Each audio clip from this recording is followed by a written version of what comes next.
Buenos días, hermanos. Es un privilegio para mí estar aquí. Le agradezco al pastor por darme esta oportunidad de compartir con ustedes hoy la palabra. Quiero, antes de comenzar, tener una oración. Gracias, Señor, nuevamente por este día especial que tú has reservado únicamente para que podamos tener esta comunión contigo más cercana.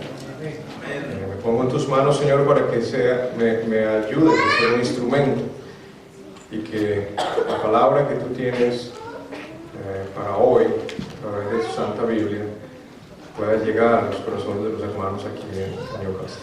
Amén. Amén. Qué bonito que es cuando planeamos algo y las cosas salen justamente como lo planeamos. Yo creo que hay muchas historias que tenemos cuando ojalá que esto ocurra y las cosas justamente se dan. También es bonito cuando aún sin planear las cosas salen bien. Por ejemplo, cuando usted va manejando por la calle y el semáforo le tocó en verde, y cuando va llegando al siguiente también está en verde, y cuando llega al siguiente también está en verde. Ya se está alabando al Señor. No lo esperábamos, pero salió bien. Pero qué triste es cuando las cosas que planeamos no salen como las planeamos.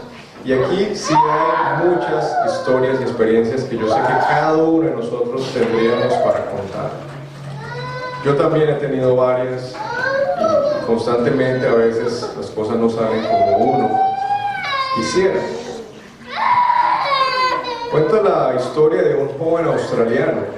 Él tenía a su esposa, alrededor de unos 30 años por allí, con dos niñas, y a él le gustaba surfing, ir en las tablas en el mar allí con esos tipos de deportes extremos.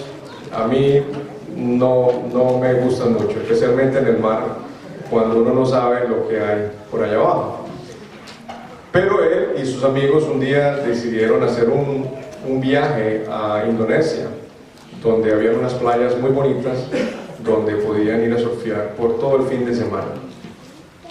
Y ese fue el plan. Él y sus amigos llegaron al punto donde tomaban un barco pequeño, un bote mediano, y de ahí tenían que navegar durante la noche hacia una isla donde allí iban a tener sus actividades durante el fin de semana. Siendo un buen surfista, podríamos pensar que él era un buen navegador también, pero parece que no fue así.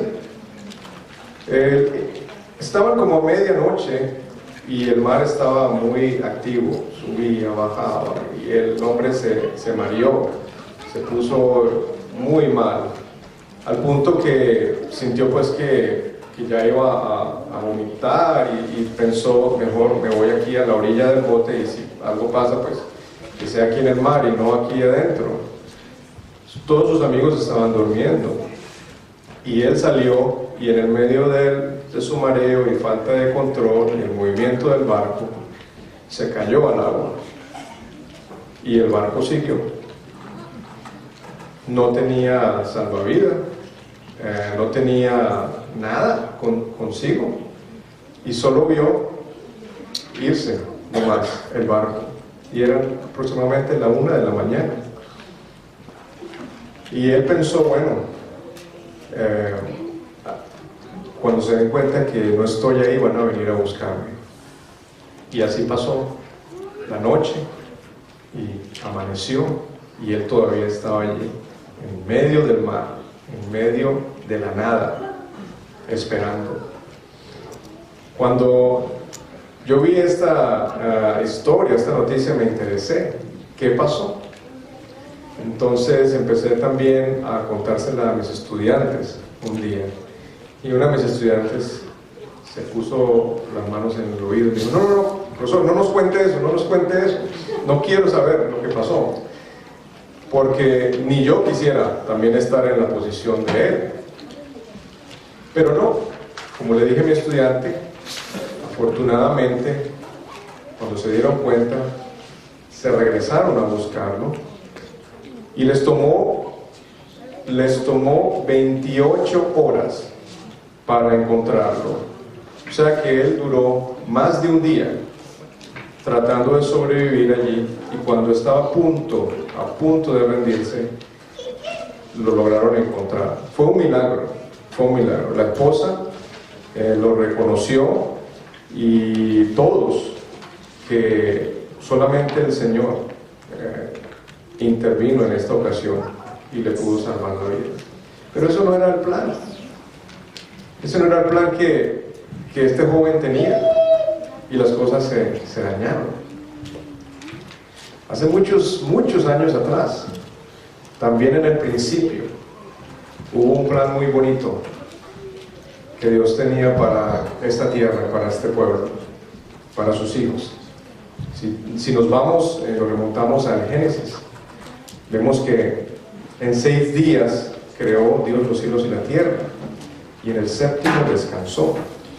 Y aquí vemos en Génesis 1, el versículo 31, dice que y vio Dios que todo lo que había hecho, he aquí, era bueno en gran manera.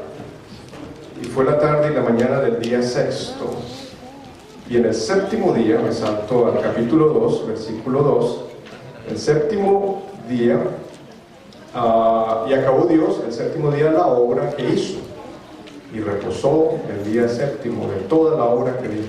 Y bendijo Dios al día séptimo y lo santificó, porque en él reposó de todas las obras que había hecho en la creación. Yo me imagino la satisfacción, la alegría, el gozo que Dios tenía al crear un mundo perfecto. Y si hoy en día todavía nosotros vemos en la naturaleza hermosos paisajes, vemos animales sorprendentemente bonitos, y nos sorprendemos con los lagos, con los ríos. ¿Cómo sería la tierra cuando era perfecta, completamente perfecta? A esta imagen le añadimos a una joven pareja que también Dios puso allí, en un jardín especial, hermoso, que Él mismo diseñó para ellos. Eran jóvenes,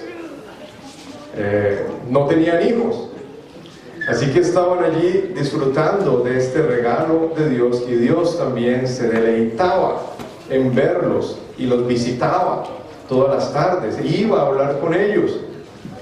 Yo pienso que Dios realmente se deleitó y disfrutó de poder darle a esta pareja todo el mundo, y era todo el mundo para ellos. Y les dijo, ¿verdad? Reproduciros y multiplicar. Y era una obra maestra. Pero tristemente, hermanos, el plan original que Dios tenía para el hombre se dañó. Y si esto no hubiera ocurrido, quizás no tuviéramos la palabra de Dios escrita en la Biblia como ahora. Quizás la Biblia solo tendría 2 capítulos y medio, porque no hubiera necesidad de lo demás. Sin embargo, en el capítulo 3 de Génesis, vemos que un ángel malvado tenía otras intenciones y quería destruir este plan original que Dios había hecho para sus hijos.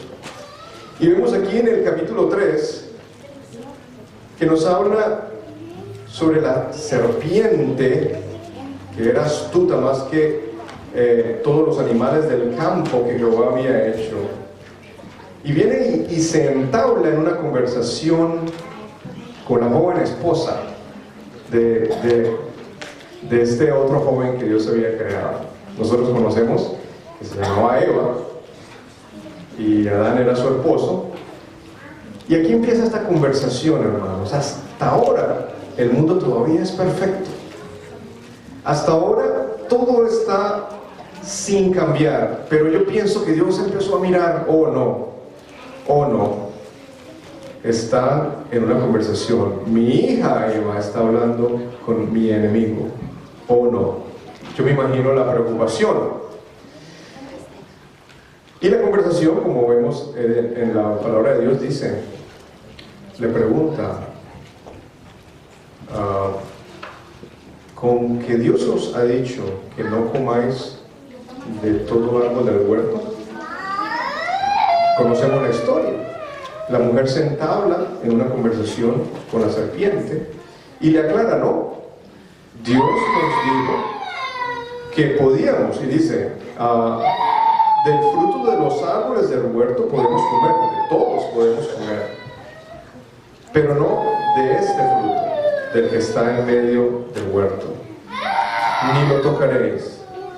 Y en la versión que yo tengo aquí de Reina Valera, dice, para que no muráis. Otra versión dice, porque el día que en él comiere, ciertamente que morirás. El morir no estaba en los planes de Dios originalmente.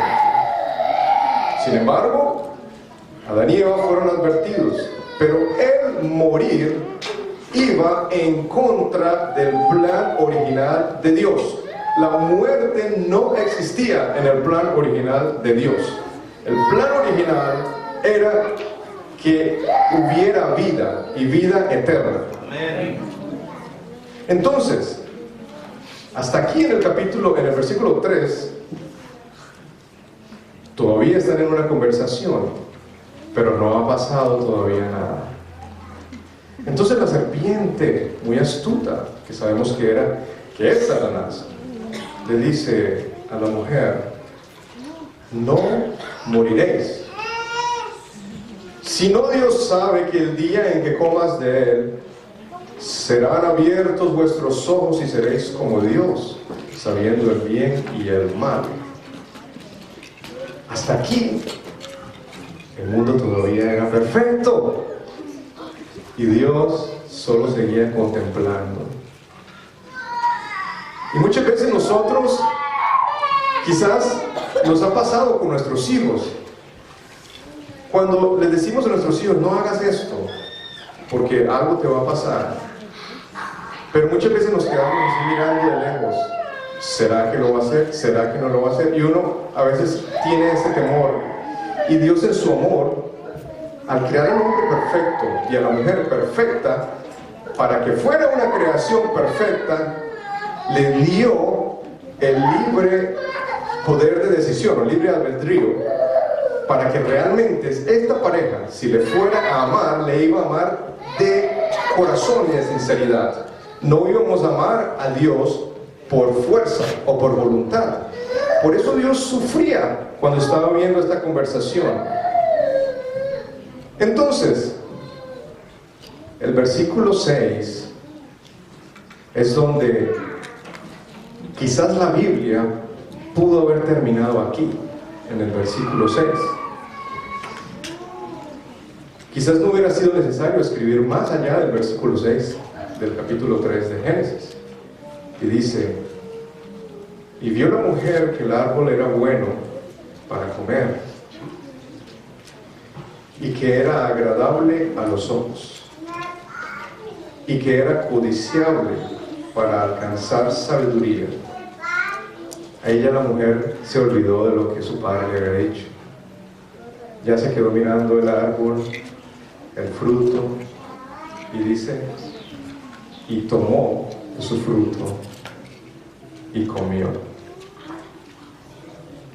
Ahí terminó, temporalmente, podemos decirlo así, el plan bonito que Dios había diseñado para esa pareja que Él creó. Cuando Eva decidió avanzar basada en su propio entendimiento, basada en sus propias conclusiones, en lo que veía, en sus sentimientos, y dejó atrás a Dios, ahí se rompió y se dañó el plan original de Dios. Y desde ahí en adelante, entonces las cosas cambiaron. No sé si, hermanos, si ustedes pueden comprender cómo históricamente este versículo es el que genera un cambio completo en la historia de la humanidad. Porque si no hubiera ocurrido así, hermanos, estaríamos aquí hoy quizás, sí, pero estaríamos sin pecado. Quizás estaríamos con las mismas familias, no sabemos. O quizás estaríamos, quién sabe en dónde, en un lago de cristal adorando a Dios. Pero no, el mundo cambió justamente a partir del versículo 6 de Génesis 3. Entonces, Dios tiene que hacer otro plan. Y en su gran amor, Dios decide diseñar y crear un plan para rescatar a esta pareja que acababa de tomar una decisión equivocada y que el enemigo las había arrebatado. Y Dios diseña un plan que nosotros hoy conocemos como el plan de salvación.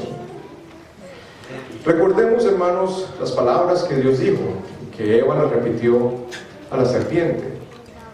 Cuando Dios habla, su palabra es ley, y en su amor, la ley de Dios es amor, y romperla entonces significaría que sería una violación a la ley de Dios, sería ir en contra de Dios, sería ir en contra de la vida, de la ley de la vida. Y por eso dice Romanos 6:23, la paga del pecado es la muerte. La muerte no existía y no era plan de Dios de que existiera la muerte, pero ahora existía porque la ley así lo definía. Si Dios les dijo a Adán y Eva, no hagas esto, porque si desobedecieres y cometes este pecado, vas a perder el derecho a la vida, que es la muerte. Sin embargo, el plan ahora de rescate era un plan que no podía apartarse de la ley de Dios tampoco. Era un plan que también exigía un pago. O sea que tendría que haber muerte. Y aunque es una historia para muchos de nosotros conocida, de todas maneras, en muchas ocasiones nosotros hemos escuchado la historia, hemos escuchado el plan de redención. Yo también lo he escuchado muchas veces, pero a veces hay cosas que se van más allá de nuestro entendimiento y no alcanzamos a captar. Si no se cumplía la ley, no podría el hombre ser redimido. La ley tenía que aplicarse. Así que en Génesis 3:15, que es también muy conocido este versículo, vemos cómo Dios le presenta, más o menos le da una idea general de qué es lo que va a pasar de ahora en adelante. Las reglas cambiaron y ahora esto es lo que va a pasar. Va Dios y su Hijo al rescate de la humanidad. Y dice, y pondré enemistad entre ti y la mujer. Le hablaba a la serpiente, a Satanás. Y entre tu simiente y la simiente suya. Esta te herirá en la cabeza, que significa un golpe mortal, la simiente de la mujer, y tú le herirás en el calcañar. Allí quedó, en términos generales, descifrado en qué iba a consistir el plan de salvación. La simiente de la mujer iba a ser herida en el calcañar, en la pierna abajo, en el talón. Pero la simiente de la mujer iba a pisar la cabeza de la serpiente y la iba a matar e iba a morir, que era esa serpiente, esa misma serpiente que había acabado de engañar a Adán y Eva. Entonces, ¿cómo iba a ser Dios para que el hombre ahora entendiera este plan. Y Dios, como un buen maestro, diseñó varias ilustraciones que están a través de toda la Biblia, en historias y en aspectos didácticos, para que el hombre lo entendiera. Una de las primeras es la historia de Abraham e Isaac. Sabemos el significado de lo que tiene la historia de Abraham e Isaac. Dios, cuando le pide a Abraham que sacrifique a su hijo, y Abraham, con el dolor en su alma, pero con el fondo, tenía la esperanza, como lo dice la hermana Juan en Patriarcas y Profetas, él sabía que en el fondo Dios le podía resucitar a su hijo. Y cuando llega el momento en que Abraham va a causarle la muerte a su hijo Isaac, inmediatamente Dios lo detiene y sustituye el sacrificio por un cordero. Entonces este cordero rescató prácticamente a Isaac de una muerte segura. Y me gustó mucho que en esta mañana se haya hablado del santuario, porque el santuario es prácticamente la cúspide de la explicación de lo que es el plan de Dios para salvarnos ahora. Ahora, de todo lo que conocemos del santuario, ¿cuál era la actividad, digamos, trascendental o que más que ocurría, que hacía que el santuario, que giraba en torno al santuario? Todo el santuario giraba en una actividad central, que si eso no existía no habría realmente necesidad de tener santuario. ¿Qué era lo que pasaba todos los días? Había sacrificio, había muerte. Todos los días tenía que venir. La hermana Juárez relata en el conflicto de los siglos que el santuario se quedaba más o menos distante, casi a 1 milla de distancia entre el campamento quedaba alrededor del santuario, pero había un espacio grande.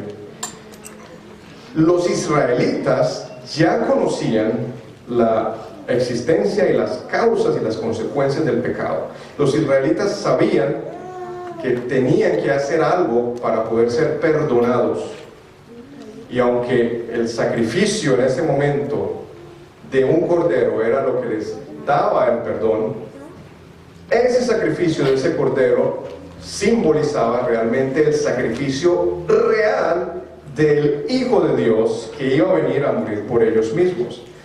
Pero este israelita común y corriente agarraba el cordero, lo llevaba, ¿verdad?, a la puerta allí del atrio, lo llevaba, el sacerdote lo esperaba, ponía sus manos sobre el corderito, confesaba sus pecados, y allí él mismo tenía que degollarlo, matarlo. Yo la verdad pues nunca he matado una gallina para comérmela. Me la he comido, sí, pero nunca la he matado. Y bueno, en Colombia se come también mucho el marrano, y en la Navidad uno escucha cuando van a matar un marrano cómo gritan, y cómo una vez con unos amigos jugando nos fuimos a mirar cómo mataban el marrano, y eso fue impresionante. Y quizás realmente no, y mucho menos un corderito, que el corderito no reacciona, no responde, es manso.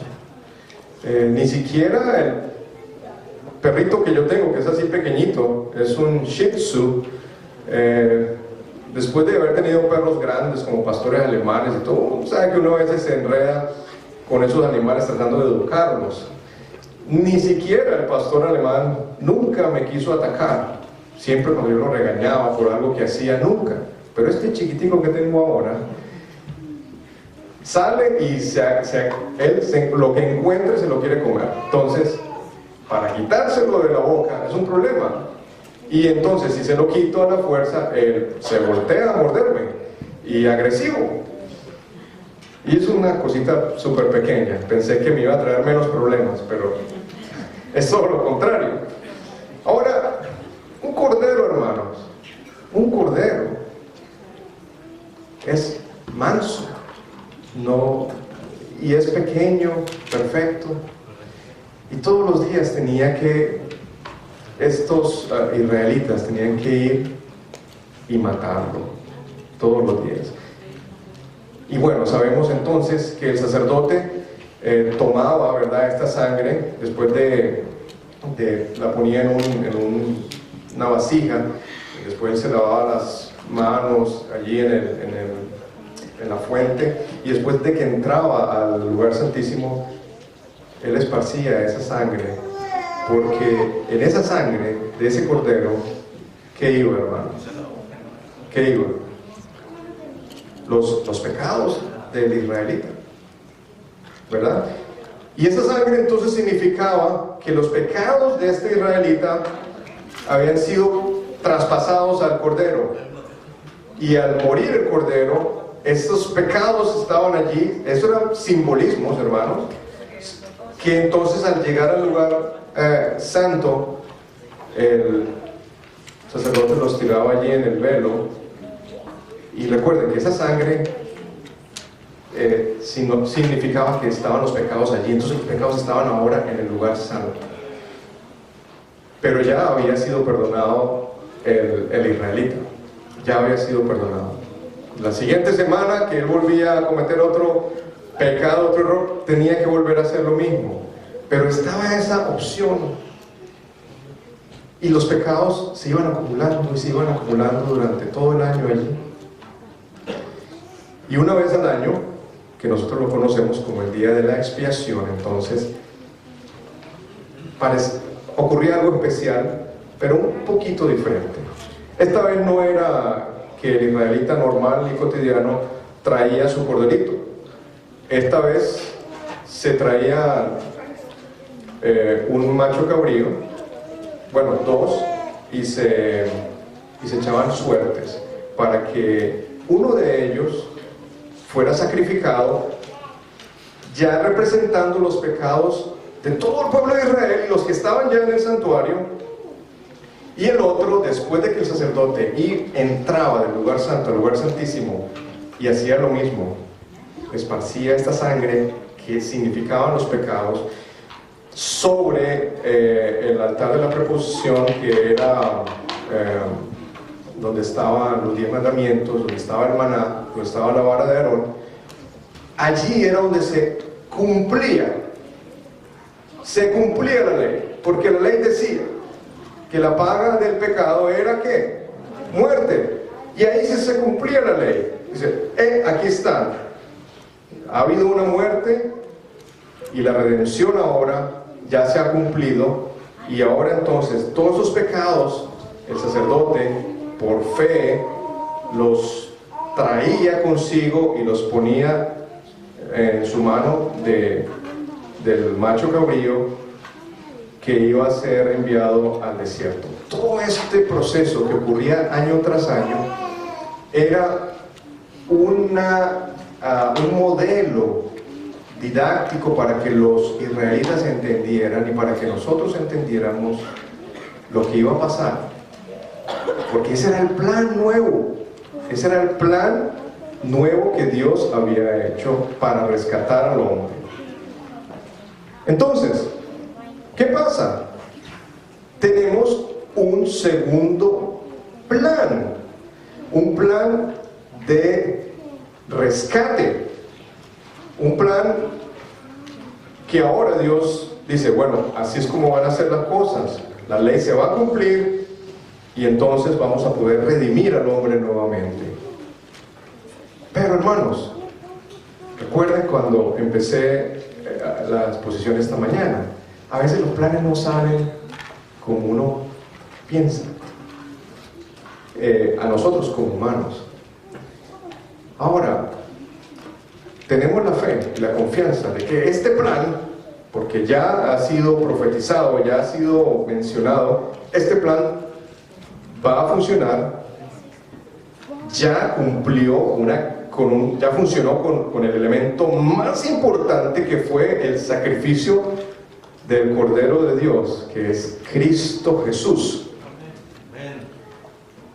Gracias a Dios que este plan ya en lo que corresponde a Dios, hacia nosotros, funcionó.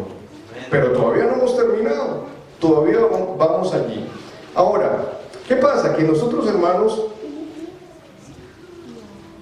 planeamos, nos preparamos para esta acción, y en este país es muy común, algo que yo admiro, como en este país la preparación para cualquier emergencia siempre están allí. Antes de mudarnos para esta área vivíamos en Ohio, y allí también enseñaba en una escuela, y allí entonces por esa área había muchos tornados. Entonces había prácticas para tornados muy seguidas. De hecho, todos los viernes al mediodía, a las 12 del mediodía, todos los viernes todavía, allí en esta área, suena una alarma, una sirena grandísima, así como en la Segunda Guerra Mundial, como cuando estaban los bombardeos. Al principio yo me asusté, uy, ¿qué pasó? Entonces, no, es que esa es una sirena que suena todos los viernes a las 12 para probar que está funcionando la sirena, y es la sirena de los tornados. Entonces, cuando nosotros estábamos en clase o en alguna actividad, si escuchábamos esa sirena y que no era el viernes a las 12, teníamos que instruir y dirigir a los estudiantes a que se fueran rápido al sótano o a los lugares designados para protegernos. Y ya pues uno como que se acostumbra, porque aquí también hacen lo que llaman drills, ¿no? de incendio. También ya estamos acostumbrados, escuchamos la alarma de incendio y todo el mundo para afuera. Y así, lo mismo era con los tornados allí. Entonces ya uno pues como que se relajaba y ya sabía lo que tenía que hacer. Pero un día no estábamos en la escuela con los estudiantes, la escuela tenía una actividad afuera. Afortunadamente estaba cerca del campus donde estaban los internados y demás, pero ese día el cielo estaba bien oscuro, bien nublado. Se había escuchado que había tornado warning, había amenazas de tornado, posible tornado, y la escuela tenía unas actividades en el campo de fútbol que quedaba aproximadamente casi que a una milla de donde están los edificios. Era como, había que subir una montañita, en la mitad de esa montañita estaba la iglesia nuestra allí, y un poquitico más arriba estaban las canchas allí de fútbol y eso, el espacio es grande. Sí que estábamos allí los profesores y los estudiantes, y llegamos y vimos el cielo y estaba negro, y las nubes estaban como muy bajitas, y de hecho ya alguien me había dicho que cuando el cielo está negro y las nubes están muy bajitas, es muy factible que puedan ocurrir tornados. Así que nos reunimos con los colegas y les dijimos, ¿qué creen? ¿Seguimos con la actividad o más bien nos vamos para la escuela? Y uno de mis otros colegas que llevaba más años ahí, dijo, no, sigamos. Y mientras estábamos hablando, nos llegó por texto una advertencia, una alarma de advertencia de las autoridades locales que decía advertencia de tornado. Y a todos nos llegó por el texto, porque estábamos suscritos a ese sistema de emergencia. Bueno, aquí dice advertencia de tornado. Entonces un colega mío, local, que vive ahí, que creció por mucho tiempo, llegó y siguió caminando la montaña más arriba. Yo no sé qué pretendía. Dice, espera, déjame yo mirar. Y subió hasta allá y se puso a mirar el cielo. Y dice, no, yo no creo que va a haber. Y volvió a bajar. En ese momento empezó a correr brisa.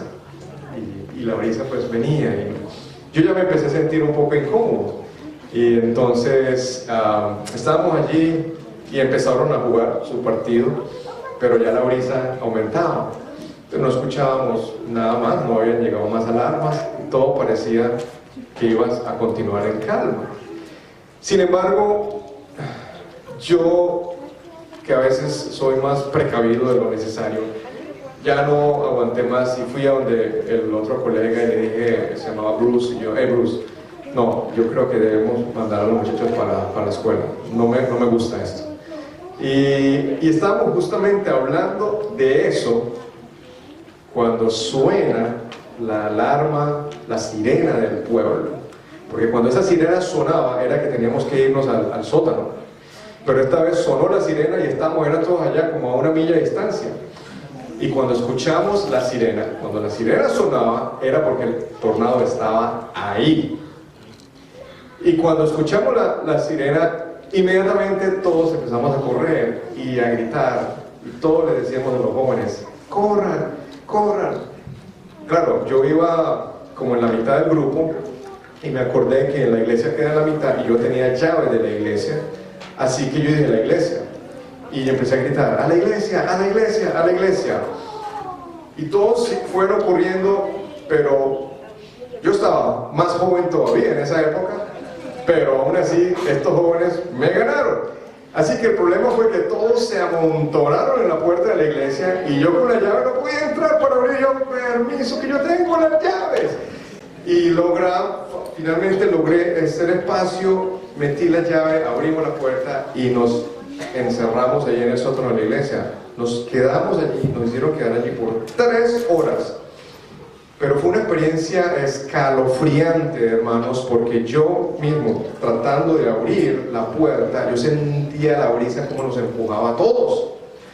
Y el tornado no pasó directamente por la iglesia, sino, quizás no estuviera aquí contando la historia, pero pasó por otro lado cercano donde alcanzamos a sentir todo.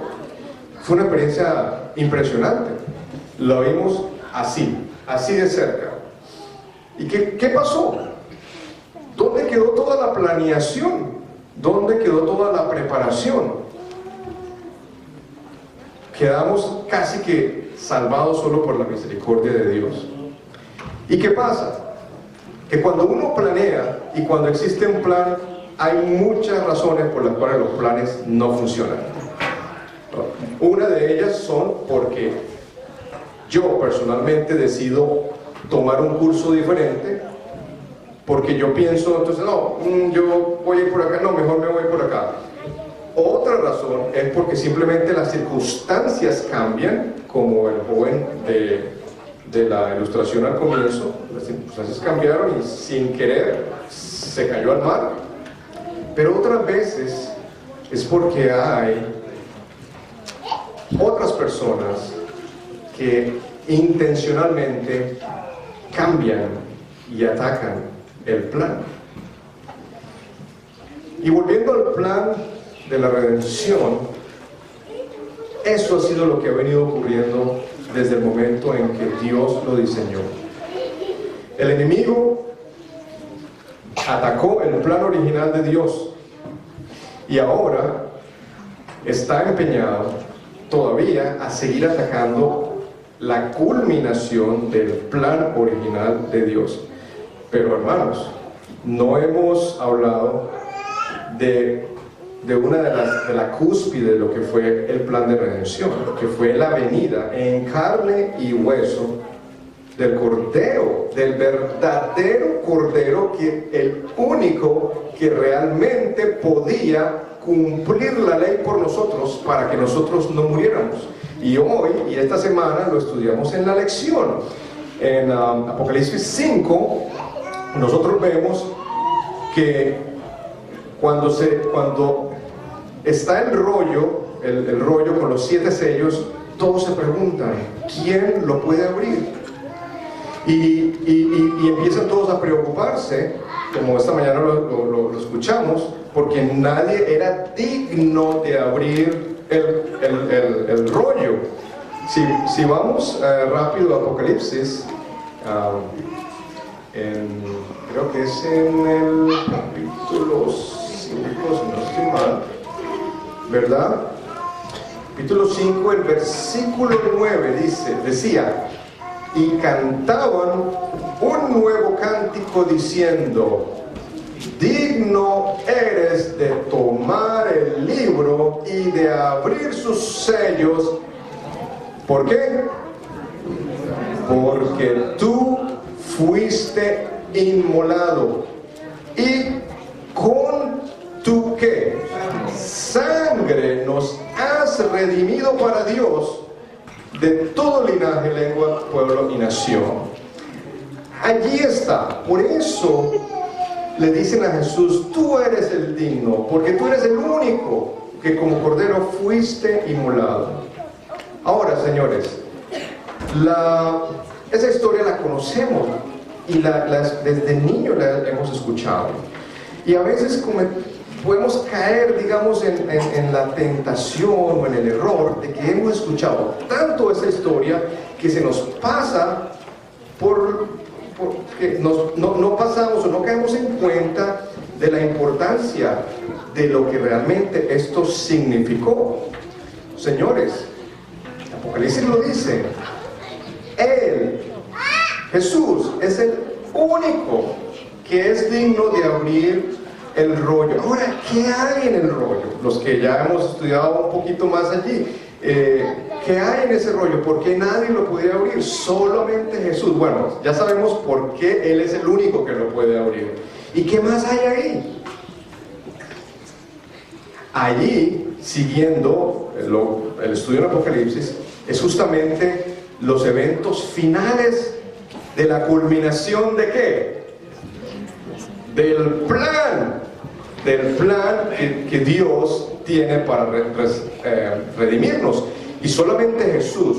Ahora, todo el mundo dice, bueno, Jesús ya hizo su parte, ahora nos toca hacer la nuestra, y es cierto, pero yo quiero un poquitito meditar en la parte que hizo Jesús. Hermanos, sí, sabemos que Jesús era ese cordero, significaba ese cordero que en el Antiguo Testamento venían y lo mataban, pero no fue tan sencillo. Desde el momento en que Jesús nació, el mismo enemigo que introdujo la muerte al comienzo en Génesis estaba esperando para destruir este plan. Y sabemos cómo el enemigo atacó a Jesús constantemente. Inclusive, después del bautismo, cuando Jesús tuvo 40 días en el desierto ayunando, cuando estaba más débil físicamente como humano, el enemigo lo atacó con 3 tentaciones fuertes que no lo iban a destruir quizás físicamente en ese momento, pero las 2 primeras cuestionaban la identidad de Jesús como el Hijo de Dios. O sea que iban directamente a la integridad, a la identidad de Jesús como Hijo de Dios, las 2 primeras. Y la tercera tentación, entonces iba hacia el orgullo, hacia la falsa adoración. Si me adoras, te daré todo esto. Pero Jesús no cayó en estas tentaciones. Y después siguió. Ahora, hermanos, yo quiero que me acompañen aquí en Gálatas, el versículo 4. Gálatas 4 Gálatas 4:4. Dice aquí, hermano, dice, pero cuando vino el cumplimiento del tiempo, Dios envió a su Hijo. ¿Qué quiere decir esto? Cuando vino el cumplimiento del tiempo, ¿qué les quiere decir esa frase? El plan de Dios. Cuando llegó la hora, diseñado en el plan por Dios, Dios dijo, ok, ahora Jesús, tú vas a ir. Ese era el plan. Y Jesús vino. Entonces dice, Dios envió a su Hijo, nacido de mujer y nacido bajo la ley. En el deseo de la gente, la hermana White nos dice aquí, el cumplimiento del tiempo había llegado. La humanidad, cada vez más degradada por los siglos de transgresión, demandaba la venida del Redentor. Satanás había estado obrando para ahondar y hacer insalvable el abismo entre el cielo y la tierra. Se proponía agotar la tolerancia de Dios y extinguir su amor por el hombre a fin de que abandonase el mundo a la jurisdicción satánica. Satanás seguía trabajando, y este nuevo plan, que era el plan de la redención del hombre, Satanás trabajó incansablemente para evitar que Jesús lo cumpliera. Y vemos durante la vida de Jesús cómo Satanás siempre estuvo allí, a través de los fariseos, a través de los demonios, a través de tentaciones, y especialmente en los momentos finales, cuando Jesús fue tomado y fue juzgado. Acompáñenme, hermanos, a Mateo. Les voy a mostrar aquí un versículo que ustedes lo habrán leído muchas veces, pero quiero que lo miren desde este punto de vista. En Mateo, el capítulo 26, versículo 26, es capítulo 26 de Mateo, en el versículo 47, nos habla sobre el arresto de Jesús. Y viene algo interesante aquí. Ustedes saben que Jesús estaba en el Monte de los Olivos, y finalmente los fariseos y esta turba decidió ir a agarrarlo ya. Ya lo iban a matar, en el 26. Y entonces, dice aquí, en el 51, versículo 51, dice, ya esto es cuando venían, ¿no?, a tomarlo. Dice, pero uno de los que estaban con Jesús extendió la mano y sacó su espada, e hiriendo a un siervo del sumo sacerdote, le quitó la oreja. Nosotros sabemos quién era ese, ¿no? Y yo, porque dije, bueno, sí, sabemos que es Pedro, pero aquí no dice que es Pedro. Entonces me fui a Marcos, y ahí tampoco decía que era Pedro, y me fui a Lucas, y tampoco decía que era Pedro. Y entonces, pero Juan sí lo dice, y lo dice bien, muy bien claro, que era Pedro. Pero miren, dice, Jesús le dice entonces, vuelve tu espada a su lugar, porque todos los que toman espada a espada perecerán. ¿Acaso, escuchen esto, hermanos, escuchen lo que Jesús le dice, acaso piensas que yo no puedo orar a mi Padre y que Él no me daría más de 12 legiones de ángeles? Estamos aquí la alarma del fuego, ¿sí? No, pero creo que es la de la cocina, así que yo creo que podemos seguir. Y escuchen, hermanos, que no se me vayan a distraer por esta alarma, porque el versículo 54, miren lo que dice aquí. Pero ¿cómo entonces se cumplirían las escrituras de que es necesario de que así se haga? ¿Ah? Entonces, ¿qué quiere decir Jesús en esa frase? El plan. Ahí seguía. Aún Pedro estaba listo a defender a Jesús y dice, no podemos hacer esto, Pedro. Es más, le dice a Pedro, mira, es más, si yo quiero, yo le digo a mi Padre. Y aquí dice que muchas legiones, pues solo con una o con un solo ángel acabaría con todos. Pero es que Jesús no estaba en ese plan.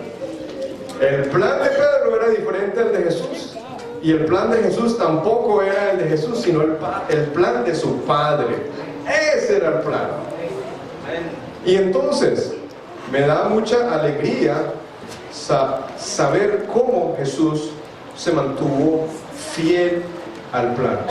Y miren, hermanos, para los que a veces nos quejamos muchas veces de esta vida, una vez en la escuela sabática en otra iglesia, estábamos hablando, dando testimonios, y una hermana diciendo, no, lo que pasa es que yo tengo una amiga que se salió de la iglesia porque es que la trataron mal en la iglesia, la humillaron, etcétera.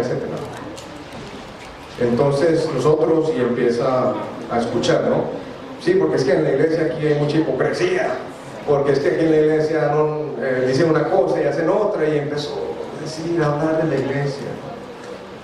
Y yo le dije a la hermana, ¿pero qué hizo Jesús cuando lo trataron mal? Y vayan al mismo capítulo 26, el versículo 67.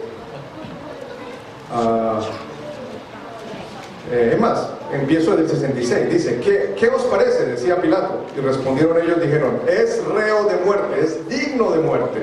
Entonces, ¿qué hicieron el 67? Le escupieron en el rostro, le dieron puñetazos, otros lo abofetearon y otros se burlaban de Jesús diciéndole, profetízanos, Cristo, ¿quién es el que te golpeó? Se burlaban. Hermanos, y a usted le hacen eso en la iglesia hoy, ¿qué va a hacer? Si alguien se burla de usted, ¿qué va a hacer? Es más, yo creo que si alguien medio que le toca la cara, yo creo que se forma, ¿no? Pero hermano, les invito a que lean esta tarde, en el deseado de todas las gentes, el capítulo 75 en adelante, cuando relata, la hermana Juan lo relata de una manera que yo pienso que, bueno, yo ahora no veo prácticamente casi muchas películas, simplemente porque a veces no hay mucho que ver, pero antes sí miraba, pero me vi esa película La Pasión de Jesús, de Mel Gibson, y cuando yo la leí, bueno, cuando yo vi esa película, yo ya había leído El deseado de toda la gente, esos capítulos de La Pasión de Jesús, y cuando yo vi la película, yo dije, uy, esa gente que hizo esta película tuvo que haber leído El deseado de todas las gentes, porque cuando yo leo el libro otra vez, es casi que esas imágenes, hermanos, y eso me hizo caer en cuenta de algo. Jesús vino con un plan diferente. Lo golpearon, lo humillaron, le pusieron esa corona con espinas. ¿Qué no le hicieron? Él tenía el poder para traer sus ángeles y decir, hasta aquí. Claro que sí, pero él no hizo absolutamente nada. Acompáñeme a Isaías 53, hermanos. Isaías 53. Una profecía que ocurrió mucho antes de que él viniera y que nos dice 53:4, ciertamente llevó nuestras enfermedades, sufrió nuestros dolores, no le tuvimos por azotado, por herido de Dios, mas él herido fue por nuestras rebeliones, molido por nuestros pecados, el castigo de nuestra paz fue sobre él. Pero me voy a saltar al 7. Dice, angustiado él, afligido. Aquí es donde viene importante. Está hablando de Jesús, hermanos. Es de Jesús. No abrió su boca. Como cordero fue llevado al matadero. Como oveja delante de sus trasquiladores enmudeció y no abrió su boca. ¿Y por qué, señores? Porque Jesús estaba siguiendo el plan de su Padre. Se mantuvo allí. El plan de redención, de rescatarnos a nosotros, de restaurarnos nuevamente a ese plan original que Dios había hecho en el comienzo. Después de que uno lee esto, después de que uno entiende, yo quedé así, y yo que me quejo. Y yo también he tenido problemas en la iglesia también, a veces con los hermanos, con los estudiantes, y a veces, y yo no. Después de que yo entendí esto, a veces entendemos de que no, tenemos que ser como Jesús, manso. Bueno, entonces seamos mansos. Es que ese no era no es el objetivo. El objetivo es que Jesús iba derecho, siguiendo el plan de Dios para la redención. Y si nosotros vamos a seguir los mismos pasos de Jesús, tenemos que seguir derecho, sin mirar ni a la derecha ni a la izquierda, para poder llegar allá también, porque ahora es nuestra parte, ahora es nuestro compromiso de cumplir ahora nosotros el plan de Dios. Ya Él lo cumplió. Y termino aquí, hermanos, perdónenme que me demore un par de minutitos más. Espero que el almuerzo no se nos vaya a enfriar, porque esto aquí es importante.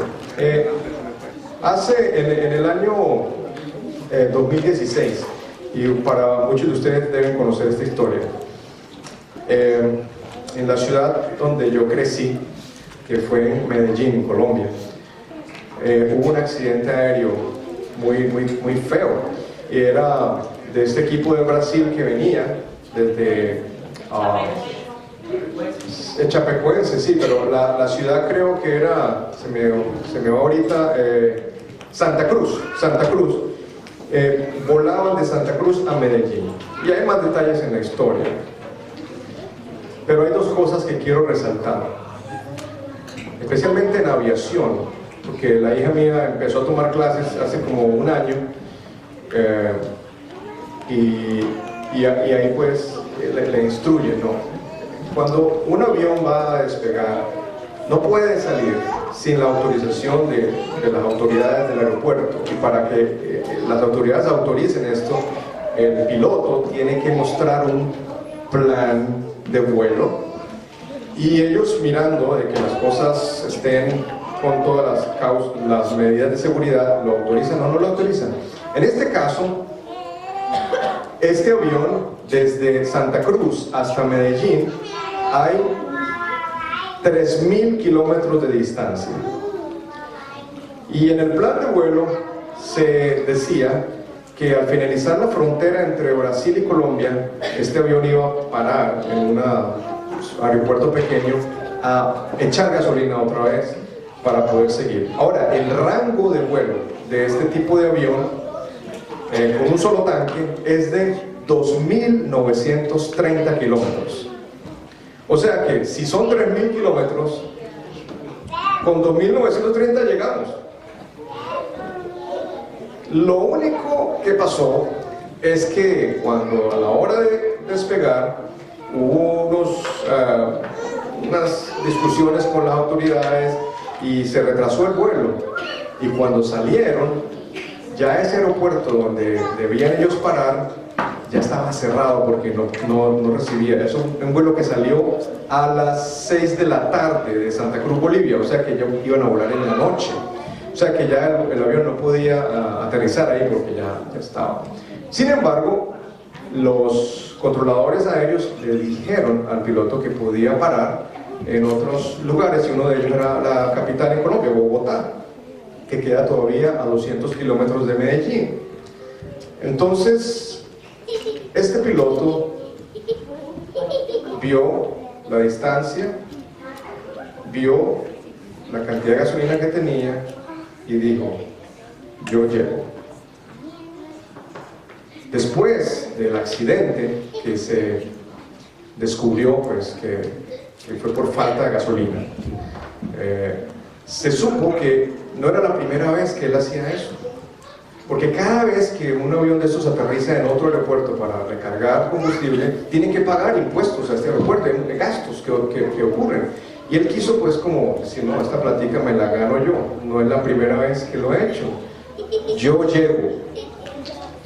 Y se fue, con la mala suerte que cuando se aproximaba al aeropuerto había otro avión cerca que estaba en emergencia, y entonces le dijeron a este avión de Bolivia, dijeron: no, espere, hay un avión en emergencia, quédese dando círculos alrededor mientras suplimos la emergencia. Y en ese momento el piloto no dijo nada tampoco, solo miraba el tanque.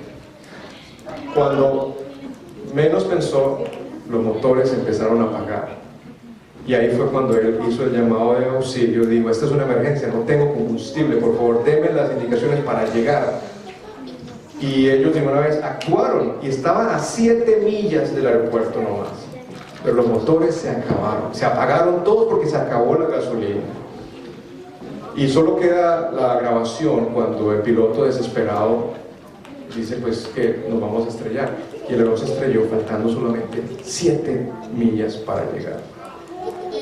Falló el plan, y en este caso el plan falló porque este señor pensó que él la podía hacer solo, que él la podía hacer por sí mismo, y ahí al borde del aeropuerto, ahí cerca, lo bueno fue que no todos perecieron, se salvaron unos poquitos, 6 sobrevivientes de 77 pasajeros, por lo menos 6 sobrevivieron. Es la única parte bonita de la historia. Entonces, hermanos, concluyendo en el día de hoy, Dios tiene un plan perfecto que ya está demostrado en la Biblia, que funcionó. Cristo vino, nos dio el ejemplo, lo cumplió, y es nuestro compromiso, Señor, con el Señor y con nosotros mismos, seguir los mismos pasos de Jesús, siguiendo fieles al plan, estudiando la palabra, siguiendo la instrucción como está en la Biblia, siguiendo la palabra de Dios, para que no nos quedemos faltando unas millitas antes de llegar a la patria celestial, hermanos. Así que la invitación para ustedes, hermanos, en esta mañana es como dice Josué 1:7, como el versículo de memoria de esta mañana: esfuérzate y seas valiente para cuidar de hacer conforme a la ley de mi siervo Moisés, y no te apartes, hermanos, ni a diestra ni a siniestra, para que seas prosperado y para que puedas ser salvo. Hermanos, no nos apartemos ni a la izquierda ni a la derecha, como Jesús, derechito, siguiendo el plan.